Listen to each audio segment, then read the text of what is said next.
Saya nggak nyangka ini ada pelaku kalau mau apa-apa pegang sholawatnya. Hai, selamat datang di channel Hiburan Populer. Beberapa waktu lalu beredar video Ustadz Yusuf Mansur di akun TikTok yang memicu reaksi negatif warga dunia maya. Warganet merasa aneh dengan cara agresif Ustadz Yusuf Mansur yang disebut cenderung memaksa para jemaah untuk bersedekah. Dalam waktu yang bersamaan, beberapa orang menudingnya sebagai penipu yang membawa lari sejumlah uang. Yuk simak fakta terkait dan bisnis yang dijalankan oleh pimpinan Pondok Pesantren Darul Quran ini pada edisi Fakta Kasus Sedekah, Investasi, dan Bisnis Ustadz Yusuf Mansur.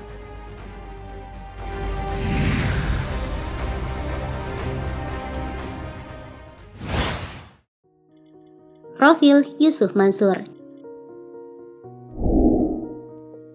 Jam'an Nur Hatib Mansur yang dikenal sebagai Yusuf Mansur lahir pada 19 Desember 1976. Ia adalah pendakwah, penulis, dan pengusaha. Ustadz berdarah campuran Yaman dan Betawi ini dikenal sebagai pimpinan dari Pondok Pesantren Darul Quran dan pemimpin pengajian wisata hati.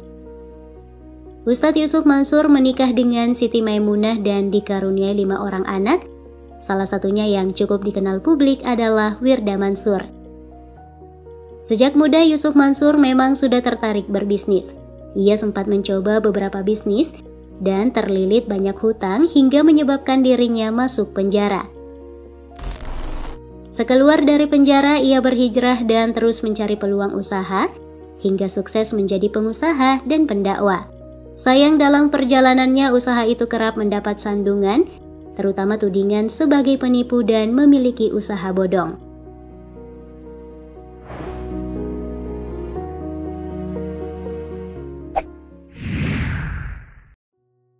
Tiga kasus terdahulu.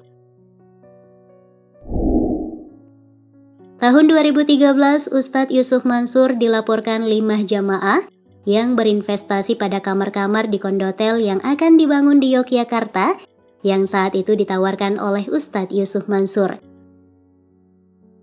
Kelimanya kemudian menyetorkan uang muka sebesar 2,5 juta. Namun sampai batas waktu yang dijanjikan, pembangunan kondotel tidak direalisasikan. Pada tahun 2015, Yusuf Mansur lagi-lagi diduga menggunakan dana jamaah yang harusnya untuk pembangunan Moyafi di kondotel. Tapi ia malah menggunakannya untuk membangun Hotel City Tangerang tanpa seizin pemilik dana.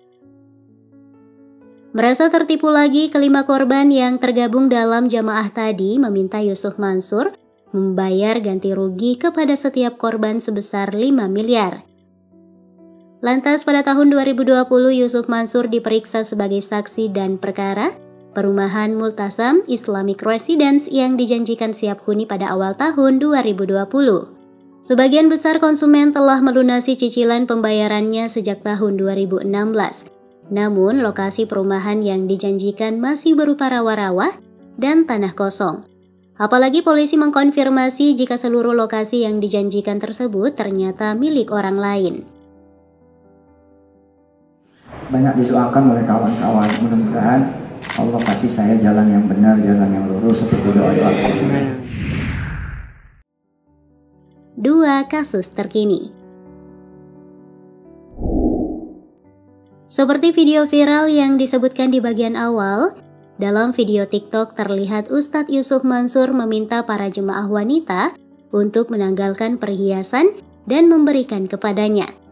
Dalam video lain, ia bahkan mendatangi seorang istri kepala daerah dan menanyakan apa yang akan disumbangkannya. Bersamaan dengan sejumlah FYP Yusuf Mansur di TikTok, di luar sini rupanya sejumlah pihak menuding jika ia membawa lari uang sedekah jamaah senilai 60 juta rupiah.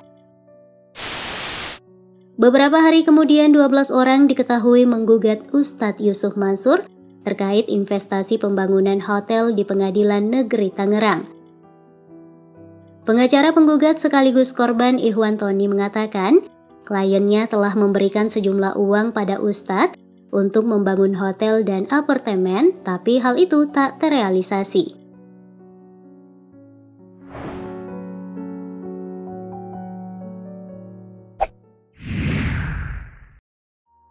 Pengakuan korban pertama. Pengusaha pemilik rumah makan ayam bakar Wong Solo, Puspo Wardoyo, mengaku menjadi korban pertama penipuan Ustadz Yusuf Mansur di tahun 2005. Saat itu Ustadz Yusuf Mansur datang menemui Pak Puspo dengan mengendarai motor dan meminta terang-terangan mobil Isuzu Elf milik sang pengusaha untuk digunakan berdakwah. Pengusaha itu pun setuju, namun dengan syarat stiker branding usaha miliknya di mobil tersebut jangan dicabut. Tapi belakangan Puspo Wardoyo mendapat laporan jika stiker itu dicabut.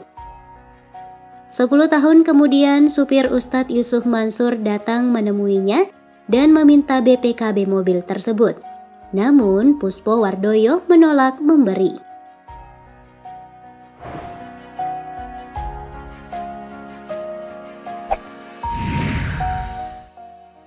Bakal berhenti jadi ustadz. Mendapat tudingan membawa lari uang sedekah yang dikumpulkan saat ceramah di kota Medan, Ustadz Yusuf Mansur mengatakan bahwa ketika itu ia memang mengumpulkan uang hingga 60 juta rupiah. Tapi sang ustadz membantah tudingan telah menggondol uang sedekah tersebut. Atas tudingan tersebut, ia menantang pihak-pihak yang berkoar soal tuduhan tersebut dengan memberikan bukti. Tak tanggung-tanggung, jika tudingan itu terbukti benar, Ustadz Yusuf Mansur mengaku siap berhenti sebagai ustadz.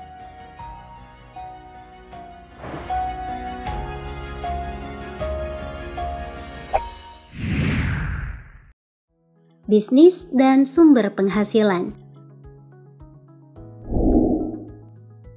Terlepas dari tudingan membawa lari uang sedekah dan investasi bodong, Ustadz Yusuf Mansur diketahui mengolah keuangannya untuk sejumlah bisnis, seperti misalnya menjadi pemegang saham di MNC Bank. Berikutnya, Ustadz Yusuf Mansur juga memiliki perusahaan manajemen aset, yaitu PT Paytrend Asset Management.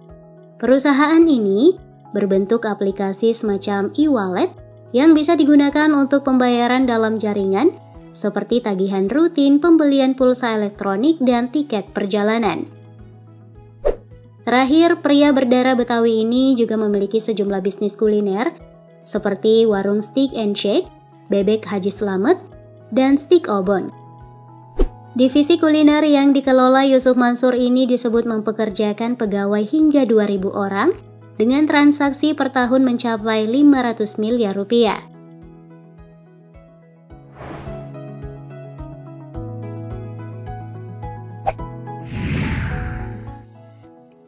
Koleksi kendaraan. Sebagai seorang pengusaha tajir, gaya hidup berkelas ustadz populer ini bisa dilihat dari sejumlah koleksi kendaraan yang dimilikinya. Seperti Toyota Alphard, Nissan Serena, Honda Accord VTIL, BMW seri 7, Toyota Camry, Mercedes-Benz S300, dan banyak lagi. Namun, karena mobil-mobil tersebut kadang tak bertahan lama di garasi rumahnya, sebab ia sedekahkan untuk mendapatkan rezeki yang lebih baik lagi.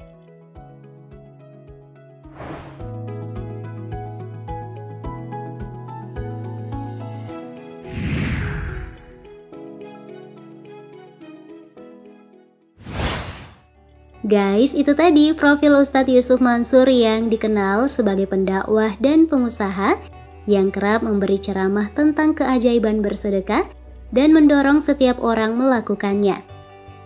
Namun, belakangan beberapa pernyataan menyebut jika apa yang dilakukan oleh pemilik Paytrend itu merupakan tindakan pemaksaan, termasuk berbagai investasi yang ditawarkannya. Nah guys, menurut kalian sendiri, wajar nggak nih metode sedekah yang diterapkan oleh Ustadz Yusuf Mansur? Berikan opinimu di kolom komentar. Sekalian klik like dan share video ini. Terima kasih banyak dan kita ketemu lagi di konten terbaik lainnya. Bye!